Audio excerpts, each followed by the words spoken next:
Welcome to another session in our series on programming for Android with App Inventor. My name is Stephen Hughes. This video serves as an introduction to the App Inventor development environment. In this session, I'm going to show you how to get into the App Inventor development environment and start getting comfortable with how to use this tool. You will see that we tend to adopt the two stages to developing an app. First, we'll draw out our interface using the designer panel in App Inventor.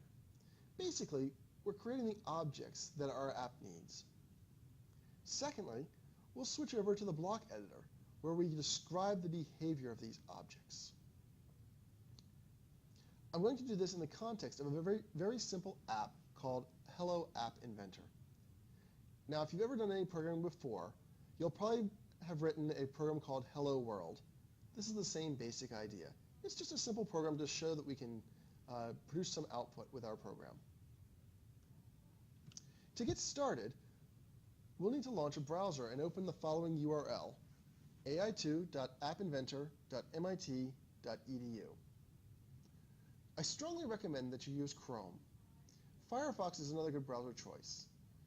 Unfortunately, App Inventor doesn't fully cooperate with Internet Explorer. So if you were planning to use that, I'm afraid I'm going to have to ask you to switch. If you are using a Mac, Safari will work just fine with App Inventor. Okay, so I've got my Chrome browser loaded up, and I'm going to go and I'm going to type in the URL that I'm looking for. In this case, it's ai2.appinventor.mit.edu. And again, this is going to take me into the main App Inventor application on the web. But first, there's going to be a little detour. First, there's a little detour. It's going to challenge me to log in with my Google account. And the reason it does this is because it's going to be storing all of my program information, all the files associated with my program on the Google Cloud. So I'm going to go ahead and select my Google account. It's just any Gmail account will work. And let me get my password in. There we go. Good. And now I'm logged in. And when I get in here, the first thing it's going to tell me is that I'm not connected to any devices right now. App Inventor is going to allow me to physically connect up an Android phone or a tablet, or it's going to allow me to use an emulator or physically connect my device to the program here. We'll talk more about that in a little bit. So I'm just going to continue out of that for right now. And the next thing it's going to tell me is I don't have any projects currently in App Inventor 2, so I need to create a new one. And the way I do that is going up here to my new project. Okay, so a new project, and give it a project name. I'm going to call this Hello App Inventor.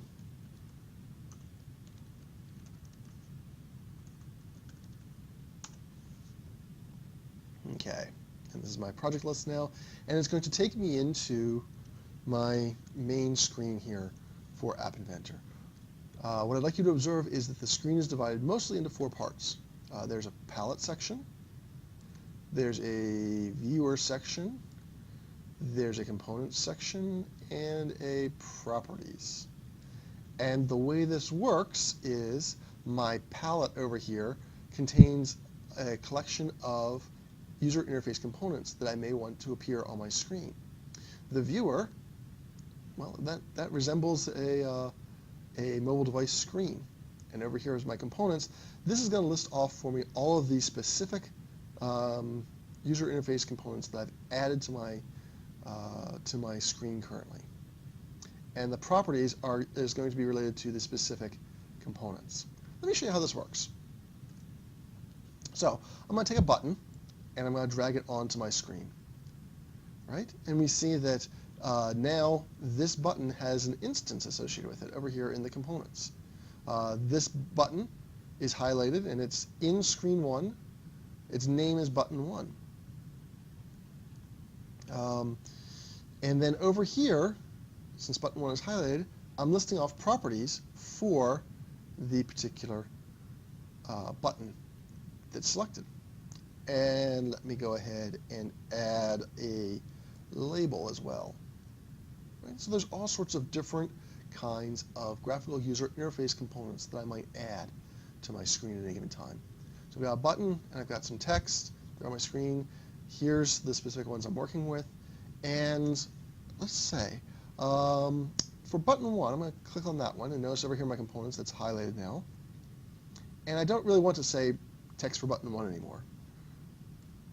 The properties are all descriptions of that button. This button is an object that I'm working with, and these properties are descriptions of that object. And so, for example, I don't want it to say text for button 1 anymore. I want it to say press me. So what I will do is I'm going to change the text property of button 1 so that it now reads press me.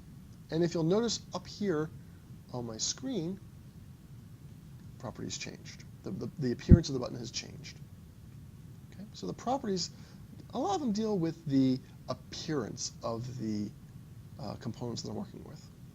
Okay? And label 1, likewise, I'm going to grab that guy, and I get a different set of properties for labels than I do for buttons. Some of them are overlapped, but a lot of them are different. Okay? Likewise, it has a text property as well. So if I don't want to say text for label 1 anymore, maybe I want it to say greeting. I can go ahead and I can change that. All right.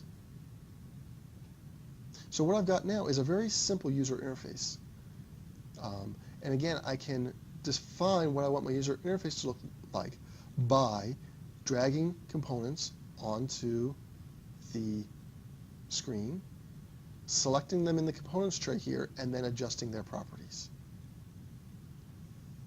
And what is it I want my program to do?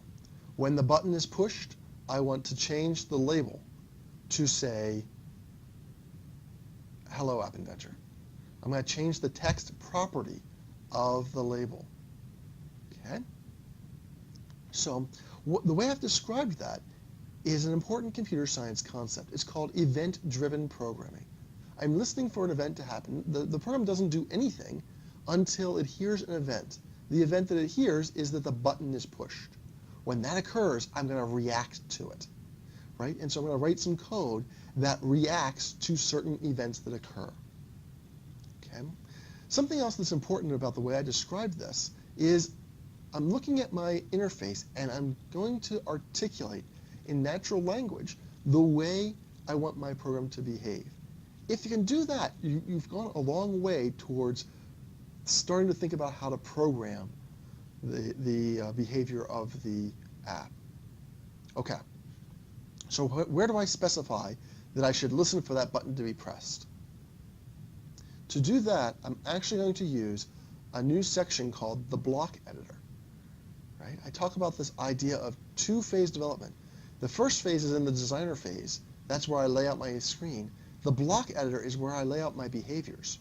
So I'm going to go ahead and I'm going to click on that block editor. And I'm going to go in here, and here's where I'm going to write code.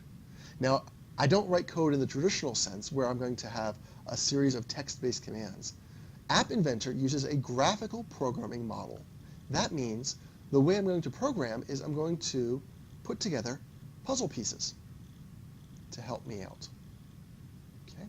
Now, the puzzle pieces that I need, in this case, deal with my button and my label.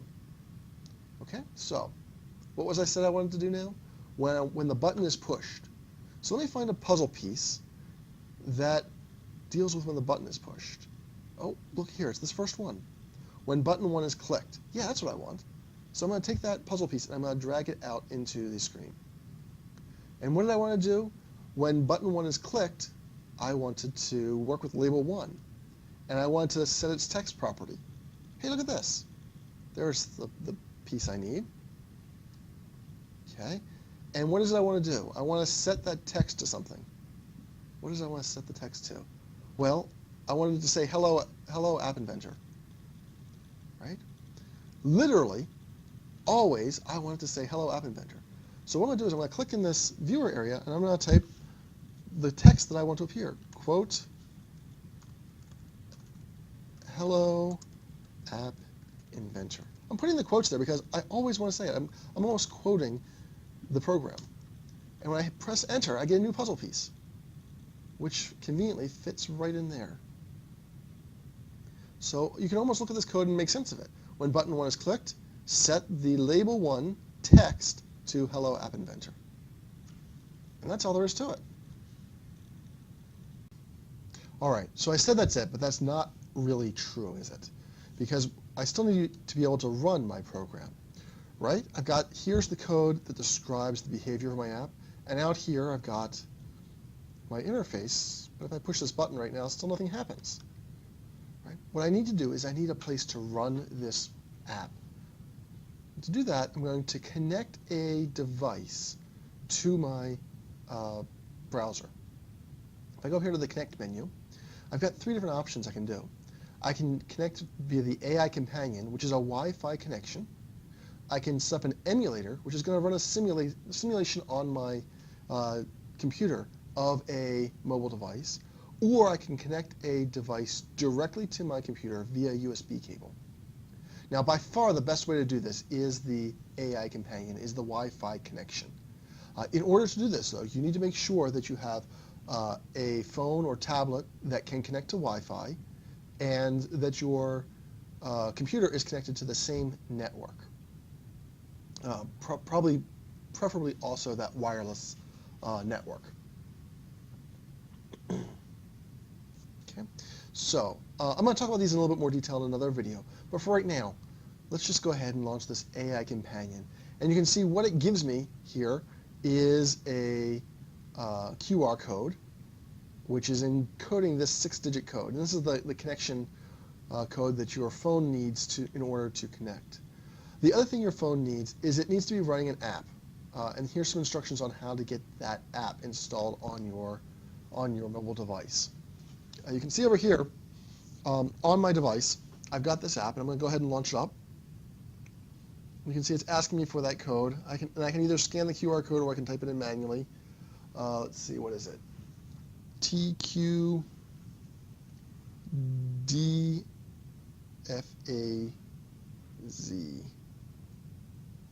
And I'm going to say connect with code. And what should happen now is, voila, there's my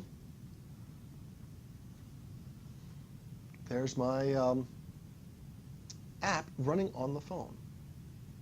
At least it appears to, right? Good.